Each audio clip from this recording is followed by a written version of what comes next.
نحمدہ و نصلی علی رسول الکریم اما بعد اعوذ باللہ من الشیطان الرجیم بسم اللہ الرحمن الرحیم وما خلقنا السماء والارض وما بینہما باطلا ذلک ظن الذین کفروا فویل للذین کفروا من النار ام نجعل الذین آمنوا وعملوا الصالحات کالمفسدین فی الارض ام نجعل المتقین کالفجار کتاب انزلناہ الیک مبارک لیدبروا آیاتہ ولیتذکروا اولو الالباب ووہبنا لداؤد سلیمان نعم العبد انہ اواب اذ عرض علیہ بالعشی الصافنات الجیاد فقال انی اجببت حب الخیر عن ذکر ربی حتی توارت بالحجاب ردوها علی وتفرقا مسحا بالسوق والاعناق۔ ابھی آپ نے سورہ صاد کی آیت 27 سے 33 کی تلاوت سماعت فرمائی۔ ان آیتوں کا ترجمہ اور تفسیر اس طرح ہے: وما خلقنا السماء والارض وما بینہما باطلا ذلک ظن الذین کفروا فویل للذین کفروا من النار۔ آیت 27: ام نجعل الذین آمنوا وعملوا الصالحات کالمفسدین فی الارض ام نجعل المتقین کالفجار۔ آیت 28: کتاب انزلناہ الیک مبارک لیدبروا آیاتہ ولیتذکر اولو الالباب۔ آیت 29۔ ترجمہ: ہم نے زمین و آسمان کو اور ان کے درمیانی چیزوں کو بیکار پیدا نہیں کیا، یہ کافروں کی ہی کا خیال ہے کہ کافروں کے لیے آگ میں ویل ہے۔ کیا ہم ایمان والوں کو اور نیک عمل والوں کو دنیا کے غنڈوں کی طرح کر دیں گے، یا کیا ہم پرہیزگاروں کو نافرمانوں کی طرح کر دیں گے؟ یہ برکت والی کتاب ہم نے آپ پر اتاری ہے تاکہ لوگ اس کی آیتوں میں غور کریں اور تاکہ عقل والے اس سے نصیحت قبول کریں۔ یہ تھا ترجمہ سورہ صاد کی آیت 27 سے 29 کا تفسیر۔ آیت 27: دنیا پیدا کرنے کی ایک حکمت ہے، یعنی اللہ نے مخلوق کسی حکمت ہی سے پیدا کی ہے۔ اس نے لوگ اپنی عبادت اور توحید کے لیے پیدا کیے، پھر قیامت کے دن ہم سب کو جمع کر کے فرما برداروں کو ثواب اور نافرمانوں کو عذاب دے گا۔ پھر فرمایا یہ تو ان کافروں کا گمان ہے جو زندگی بعد الموت اور قیامت کے قائل نہیں اور کہتے ہیں کہ دنیا کا سلسلہ ہمیشہ ہمیش کے لیے قائم ہے۔ ان کے لیے جہنم کی آگ تیار ہے جس میں ایک کنواں ہے جس کو ویل کے نام سے پکارتے ہیں، یہ کافر قیامت کے دن اسی میں جھونکے جائیں گے۔ آیت 28: قیامت کی کیوں ضرورت ہے؟ یعنی ہماری حکمت و عدالت کا تقاضا ہے کہ قیامت کے دن فرما برداروں اور نافرمانوں میں برابری نہ ہو۔ جب یہ بات ہے تو چونکہ دنیا میں اکثر باتوں میں برابری ہے، بلکہ نافرمانوں کے پاس دنیا زیادہ ہے، اس لیے ایک ایسے گھر کی ضرورت ہے جہاں یہ مساوات قائم نہ رہے اور دونوں کے درمیان فرق کر دیا جائے۔ فرما برداروں کو نعمتوں والی بہاروں میں رکھا جائے اور نافرمانوں کو شعلے مارنے والی آگ میں۔ اس سے فطرت سلیمہ اور عقل مستقیم نے اس بات کا اشارہ پایا کہ زندگی بعد الموت کا اور جزا کا ہونا ضروری ہے، کیونکہ ہم نے دیکھا ہے کہ جو ظالم و باغی ہوتا ہے اس کے پاس مال و دولت کی فراوانی عیش و عشرت کی ارزانی اور اولاد کی کثرت ہوتی ہے۔ انہی نعمتوں اور بہاروں میں یہ شخص مر جاتا ہے اور فرما بردار اللہ والے دنیا میں تکالیف و مصائب سے دوچار رہتے ہیں اور تنگی ترشی اور فاقہ مستی کی حالت میں دنیا کو چھوڑ دیتے ہیں۔ لہٰذا حکمت و علم والے اللہ کی حکمت و علم اور عدل والے رحمان کے جو کسی پر ذرہ برابر بھی ظلم نہیں کرتا، انصاف کا یہ تقاضا ہے کہ اس کو فرما برداری کا اور اس کو نافرمانی کا پورا پورا بدلہ دیا جائے، چونکہ یہ جزا دنیا میں مرتب نہیں ہوتی۔ اس لیے ایک ایسے گھر کا ہونا ضروری ہے جہاں ہر ایک کو اس کے عملوں کا پورا پورا بدلہ عدل و انصاف سے دیا جائے۔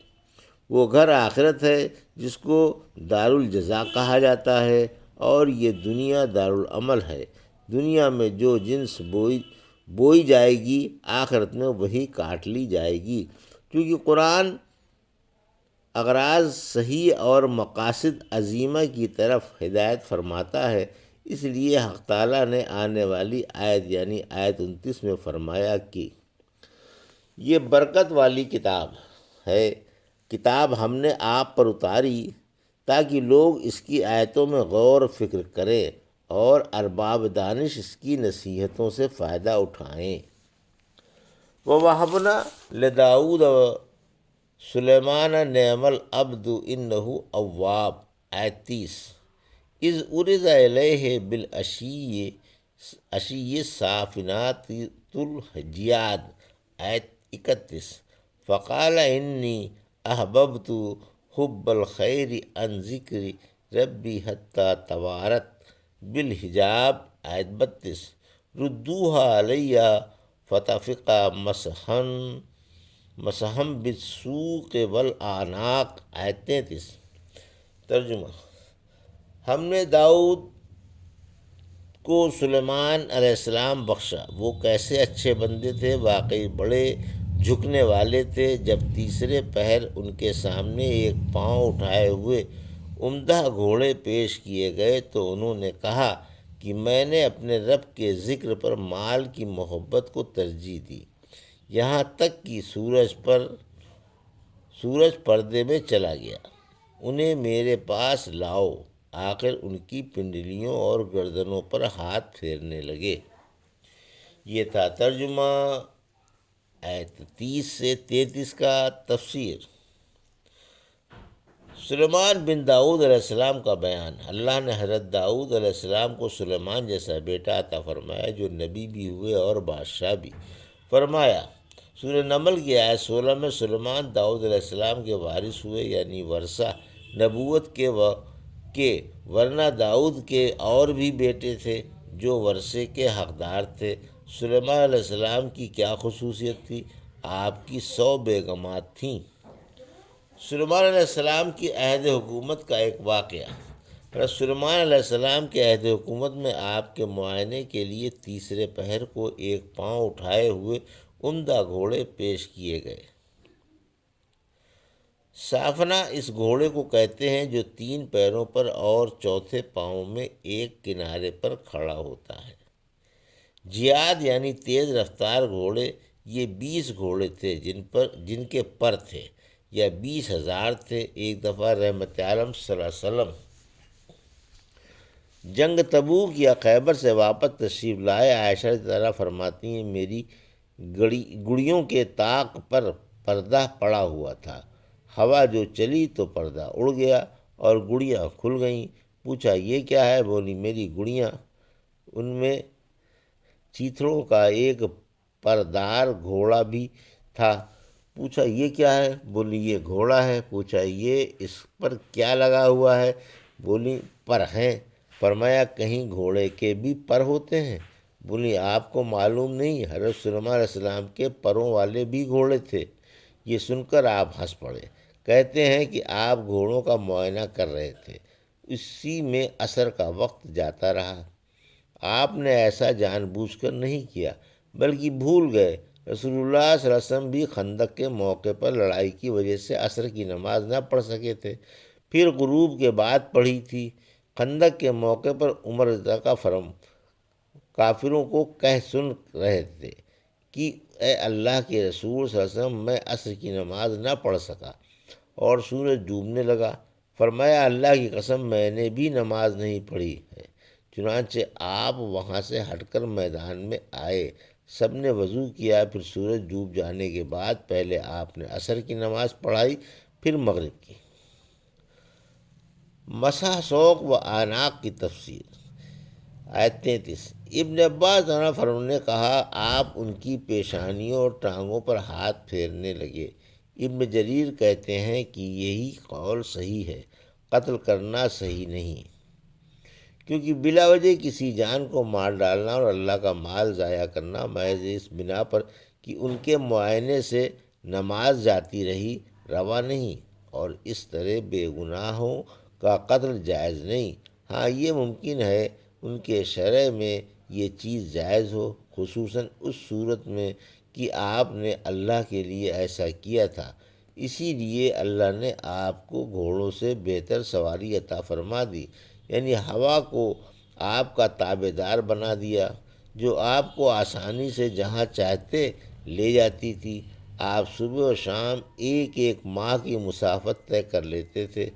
ظاہر ہے کہ یہ سواری گھوڑوں سے تیز اور بہتر ہے۔